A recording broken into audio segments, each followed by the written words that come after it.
If we get this basic working relationship right, then we can get our policies right. I think, by and large, our policies, the major ones in Singapore, are in the right direction. They may need fine-tuning, adjusting. The rough edges have to be smoothed off, but we are heading in the right way. And I'd like to take two examples tonight of broad policy areas to give you a sense of how we should maintain our direction at the same time as we make this adjustment. Both important. And one of these policies is foreign workers and immigrants. It's not easy to maintain because these are policies where the benefits are there, but they are long-term. The downsides are immediate. The side effects are visible. And people react to them, and we have to respond to this. The foreign workers and immigrants we have taken have given us considerable benefits. Our economy has grown, our population has increased. But over the last few years, the changes have been taking place quite fast, and Singaporeans worry about the impact on them. Last year I spoke of this at length in the rally, so I won't repeat the explanations which I gave you. Hopefully you remember what I said last year. I think that Singaporeans understand the logic of the policy, but the emotional impact, they still feel that, and that still causes worry and concern. So I empathize with this, and we are acting to relieve the pressures and to make clear that we are putting Singaporeans first. So tonight, what I would like to explain is not the basic rationale, which I think you know, but to talk about three further areas where we can help Singaporeans to cope with these issues and the consequences of these issues. Housing, education, and jobs. Let me start with housing. I think it's at the top of a lot of people's minds.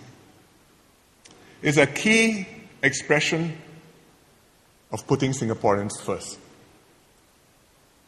Our home ownership policy ensures that every family has a stake in Singapore. But in the last 2 years, with property prices going up, spiking up sharply, many people have become unsettled.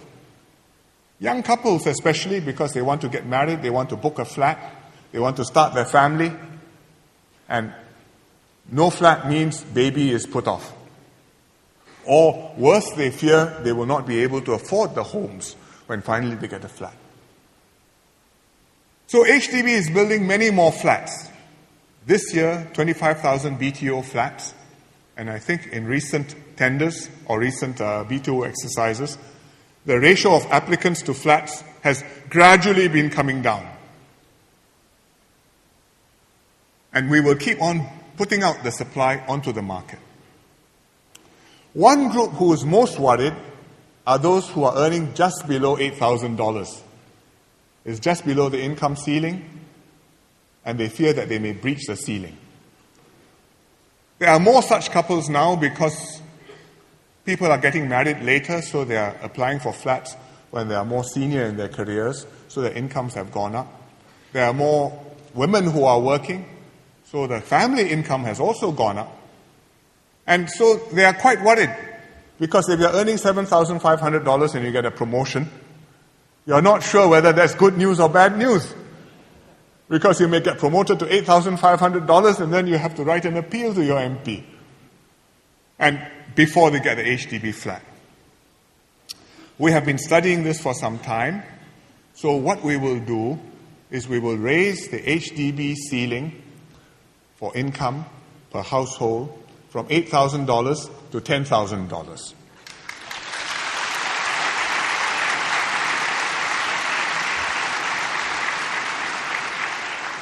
And for executive condominiums, where the ceiling is $10,000 now, we will raise that to $12,000.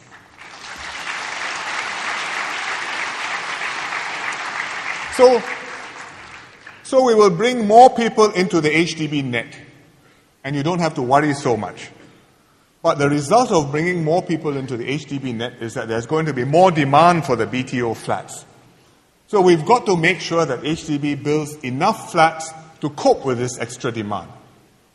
I've discussed this with Kobun Wan, and he's talked to his staff, And next year, HDB will be able to build another 25,000 flats, BTO, same like this year. And that's a big number. He's quite confident that with these measures, we can meet the demand and we can keep the price of new flats stable and affordable. However, there's a minority of Singaporeans who can't afford purchase flats, can't afford the home ownership, and they will need rental flats. And we know this, and we are increasing the supply of rental flats. And over the next 2 years, we will add 7,000 rental flats to our supply, so we can cater to more families who need this help. We are also postponing the demolition of some SIRS blocks so that we can use them as temporary rental units. Because when you do a SIRS project, you build a new block, you move the people from the old block into the new blocks, and the old blocks can be demolished and redeveloped in due course. But instead of demolishing them now, we can use them as temporary rental flats until we can relieve the pressure on rentals, and we can do the redevelopment a little bit later on. And I think all these measures will ease the waiting time and make things better for households who may be very anxious to get a solution to their housing problems. But I should say that the rental flats, building more rental flats, is not really the most fundamental solution to the problems which these households face, because their problems are really upstream. They've run into financial difficulties, or their families have split up, or there have been some gambling, or some business failure, and so as a result, they've cashed out on their flat, which they already own, and now they want a rental flat as another safety net. And this is something which we have to study and address, because these are deeper social issues, not so easy to solve. But overall, I promise you, we will keep housing available and affordable for Singaporeans. So the first thing we are making a move on is housing. Another area where we need to make some adjustment is university education, university places. Education is one of the issues which is at the top of nearly every Singaporean's minds, a passionate concern. Whether you're a student mugging for the next exam, trying to get into the next institution, next school, or you're a parent, kanchiong, worrying about your kid. The university term has just begun. And this year, a record number of Singaporeans are going to universities in Singapore, 12,000. 1 in 4 of every student, every person that age is going to university. We've never had so many or so big a proportion. And I congratulate all of them and their parents for doing well and for taking this significant step in their education. But even then, not all those who applied could be admitted, and not all those who got into university got their first choice of course. Because the competition for places in some courses is very intense. For example, in the medical school here in NUS, we have 300 places for medical students, but 2,000 students applied to do medical school. And all of them have outstanding results, 3 A's, 4 A's, CCA, secondment, internship, all sorts. Whatever is necessary to improve their chances, they've done it. But there's no way we can take 2,000, so unfortunately, quite a number had to be disappointed. And we received many appeals from parents and students. I got one myself, whom I met in my Meet the People session, and she came to see me. I said, "Good evening." She said, "Good morning." Why? Because she had waited for me, and it was about 12:30 at night by the time she saw me. But it was that important to her, she made the effort. I get many emails, so have the ministers. I'd like to quote from one, written by a mother of a student trying to get into university. And she wrote, long email, but I'll just quote one section. She said, "I'm very saddened by all the statements made in the general election about Singaporeans first. I'm not asking for financial help, nor housing, nor complaining about GST or cost of living. What I'm asking for is a place for my child to further his education. Why don't you give him a chance? So it's a heartfelt plea which I think many parents will empathize with and which we feel too, because we read all these appeals and we understand how the parents passionately want the best for their kids. Even so, unfortunately, not all the appeals succeeded, although this one did. The son was interviewed by NTU, eventually admitted, but I should explain on his own merits and not because of special intervention by me. But for those who didn't get in, my advice is, don't give up.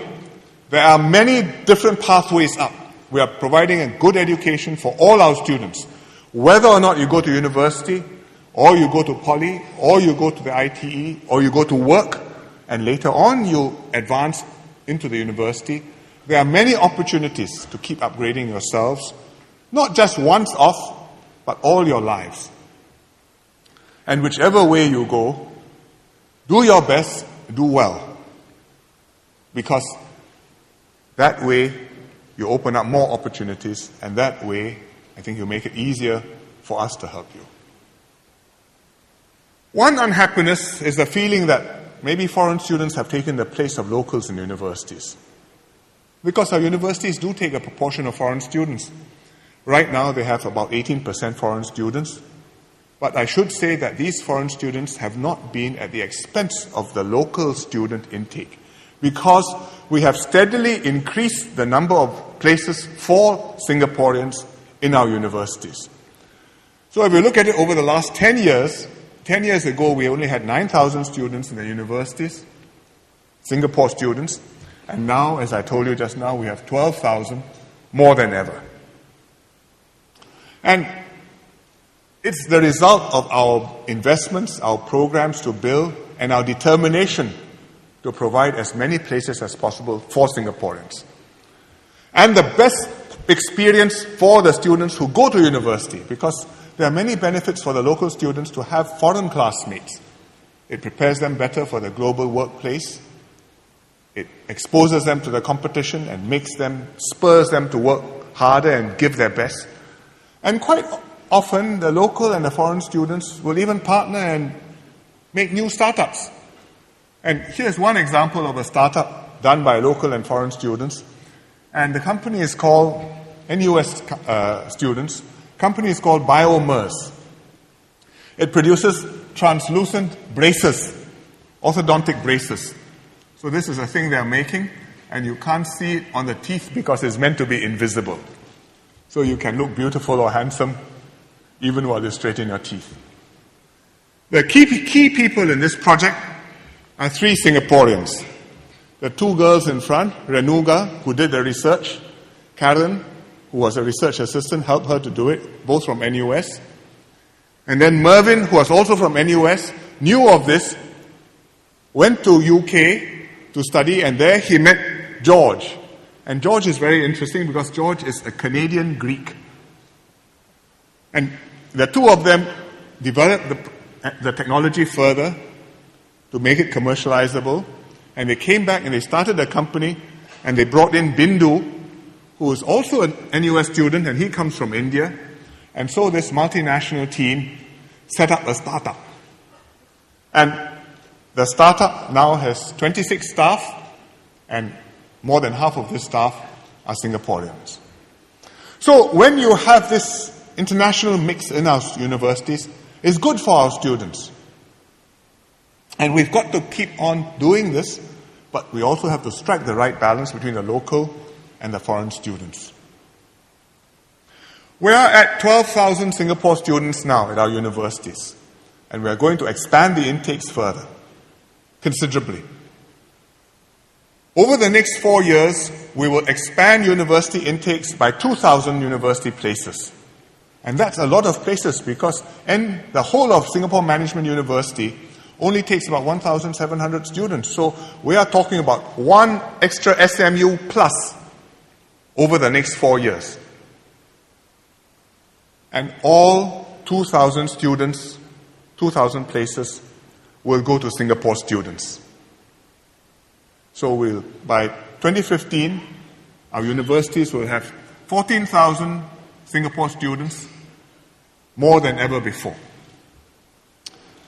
But while we do this, we will cap the foreign enrollment at the present levels, and therefore gradually the mix will shift, and gradually the proportion of foreign students will come down.